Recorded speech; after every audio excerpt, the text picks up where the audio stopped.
আমরা আপনি এটা ভালো পয়েন্ট করছেন, এটা বুঝে গেছি আমি। আমরা একটা নীতিমালা অলরেডি হয়ে গেছে, এই নীতিমালাটা আবার ফাইনালি অ্যাপ্রুভালের জন্য একটা জাতীয় কমিটিতে যাবে।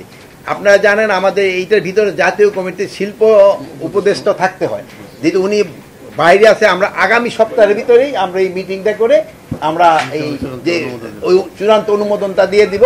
এখানে আমরা এই সারের ডিলার ক্ষেত্রে আমরা বড় ধরনের একটা পরিবর্তন আনতে, পরিবর্তনটা যে সময় ডিক্লেয়ার করবো ওই সময়, সে সময় আবার আপনাকে ডাকবো, নাহলে তো আজকে সব শুনলে তো সেদিন আসবেন না, ওইগুলি দেখবেন ওই সময় বুঝতে পারবেন।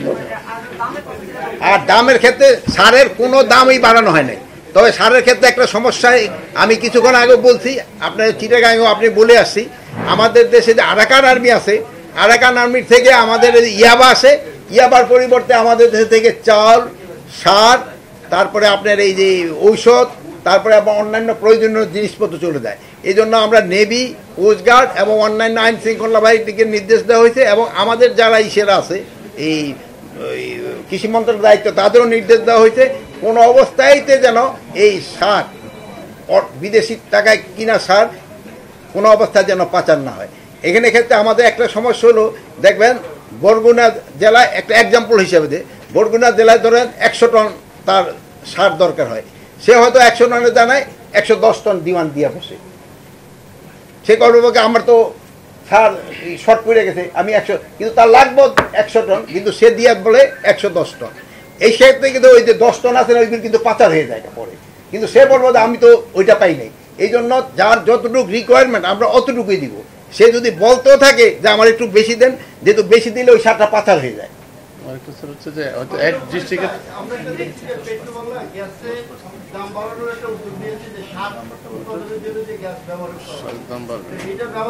এইটা শোনেন, পেট্রোবাংলা যদি গ্যাসের দাম বৃদ্ধি করে তারপরে যে সার উৎপাদন হবে, বাট সারের দাম কোন অবস্থায় বৃদ্ধি পাবে না। আমি অন্তত যতদিন আছি সারের মূল্য বৃদ্ধি পাবে না। হ্যাঁ, কৃষি জমি সুরক্ষার আইনটা হলো খুব একটা ভালো প্রশ্ন করছেন। এটা নিয়েও আমাদের কাজ প্রায় শেষ। এটা ভূমি মন্ত্রণালয়ের আন্ডারে হচ্ছে, এটা ভূমি উপদেষ্টা যে উনি এটার হলো সভাপতি।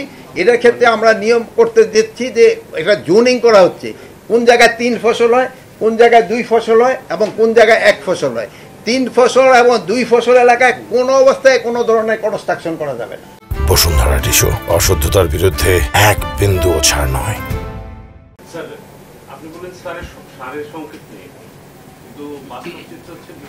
আপনি বলেন কোন জায়গায়? হ্যাঁ, এখন বাদশাহী বলে কোন জায়গাটা? না না না, আপনি যে স্পেসিফিক বললে আমি ওই অফিসারকে এখনই ধরবো। আমি আপনার কারেক্ট রিপোর্ট দিলে আমি ওই অফিসারকে ছাড় দিব না। না না, গণমাধ্যমে না, আমার স্পেসিফিক বলতে হবে, যেহেতু তার এগেইনস্টে অ্যাকশন নিতে হবে। মানে এই স্পেসিফিক বললে তার এগেইনস্টে আমি বিভাগীয় ব্যবস্থা নিব। স্যার একটু অনুমতি দেব, এটা নিয়ে একটু প্লিজ একটু আমার কি হয়েছে, আমার এরকম একটা এক্সাম্পল বলেন।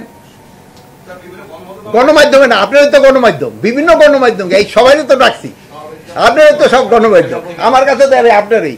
আপনি স্পেসিফিক বলেন কার এরকম করছে, সে হয়তো পয়সা খায় অনেক বেশি, ওই জন্য বদলিয়ে গেছে, বলবে এটা।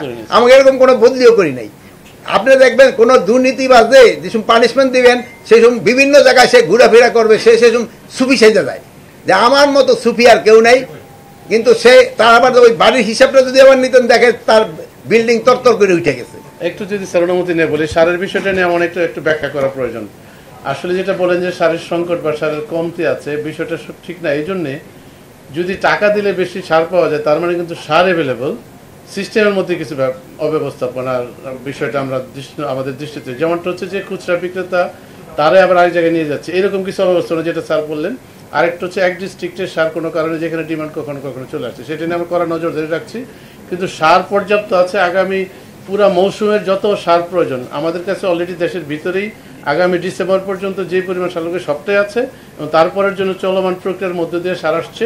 সারের কোনো সংকট হওয়ার কোনো কারণ নাই, কিন্তু কিছু সিস্টেমের কারণ হচ্ছে, যেটা যে ডিলারশিপের যে নতুন নীতিমালাটা আসছে, আমাদের মাননীয় উপদেষ্টা যেটা বললেন, এটা যখন আমরা করে ফেলবো নতুন ডিলার নিয়োগ হয়ে যাবে, আর তখন কিন্তু খুচরা বিক্রেতা বলে কিছু থাকবে না, যেটা ডিটেল হয়তো পরবর্তীতে আমরা বলবো, অত ডিটেল আজকে আর ওই যে এটাও বলে দেন যে সৌদি আরবের সাথে দাম কত টাকা সারের আমরা যেটা করেছি যে আগে যেটা মানে সারের যে ডলারের যে সংকটগুলো ছিল সেটা তো এখন আমাদের আল্লাহর রহমতে নাই, কিন্তু কোনো কারণে যদি কখনো ডলারে কোনো গ্যাপ থাকে সেটা যাতে আর না কোনো সমস্যা ক্রিয়েট হয়, সেজন্য আমরা ওই আইটিএফসির সাথে একটা চুক্তি করেছি, তারা আমাদেরকে $200 মিলিয়ন দিবে, মানে আমরা যখন ডিমান্ড করবো তখন আমরা টাকাটা পাবো, পরে আমরা সরকার সেটাকে। আর প্লাস আমাদের ডিএপি আগে হলো সোর্স ছিল হলো মরক্কো আর তিউনিসিয়া, এই জন্য আমরা এটার কিন্তু সোর্সও বাড়িয়েছি, আমরা এখন G2G বেসিসে আনছি। আমরা মানে আরেকটা যেটা বড় বিষয়, আমরা হয়তো প্রাইভেট সেক্টরের উপরে ডিপেন্ডেন্সি কমাচ্ছি, যেটা আপনি জানেন যে আমরা কত একটা টেন্ডার করেছি, যেটা স্যার ইঙ্গিত করলেন। আমরা একটা টেন্ডার যেটা হয়েছে আগে, যেটা নিয়ম ছিল যে আমরা যে পরিমাণ সার আমরা নিয়ে আসি সেটা হয়তো লোয়েস্ট টেন্ডারের মধ্যে, মানে first lowest, second lowest, third lowest যেটাই থাকুক, জমি আমার ডিমান্ড অনুযায়ী আমরা তাদের কাছে সেটা নিতাম, ওই দামে নিতাম। আমরা এবার এসে প্রথমে স্যারের নেতৃত্বে, যেটা এই সরকারের সময়, আমরা বলেছি যে লোয়েস্ট যেটা থাকবে তাকে আমরা অফার করবো, ওটার সাথে অন্যরা যদি লোয়েস্টে আসেন তাহলেই শুধু আমরা তাদের কাছ থেকে সারটা নিব, তো সেটা করার প্রেক্ষিতে কিন্তু আমাদের গত বছর অনেক টাকা সাশ্রয় হয়েছে। এবার আমরা যেটা করেছি নতুন নীতিমালা যে আরেকটু স্যারের নির্দেশনা এবং আমরা সার্বিকভাবে সমন্বিত সিদ্ধান্ত নিয়েছি যে আমরা যে G2G বেসিসে যেভাবে সারগুলো আনি সেটার সাথে আমাদের একটা কমিটি করে, আমাদের ইন্টারন্যাশনাল যে পাবলিকেশনগুলো আছে সেই পাবলিকেশনকে মাথায় নিয়ে সেই কমিটির মাধ্যমে আমরা একটা সারের দাম নির্ধারণ করেছি, সরকারি আস্কিং প্রাইস, সেইটাকে ধরে আমরা কিন্তু এই সারের নেগোসিয়েশন করেছি যারা আমাদের কাছে টেন্ডার এসেছিল। সেটা এবার গতবারের সর্বনিম্ন চাইতে আমাদের যে গ্যাপটা হয়েছে, শুধু একটা টেন্ডারের মাধ্যমে আমরা 5,15,000 মেট্রিক টন সারের আমরা আমদানির জন্য আমরা টেন্ডার দিয়েছি, সেখানে শুধু একটা টেন্ডার থেকে 233,61,43,43,000 টাকা সরকারের ক্যাশ সেভ হয়েছে।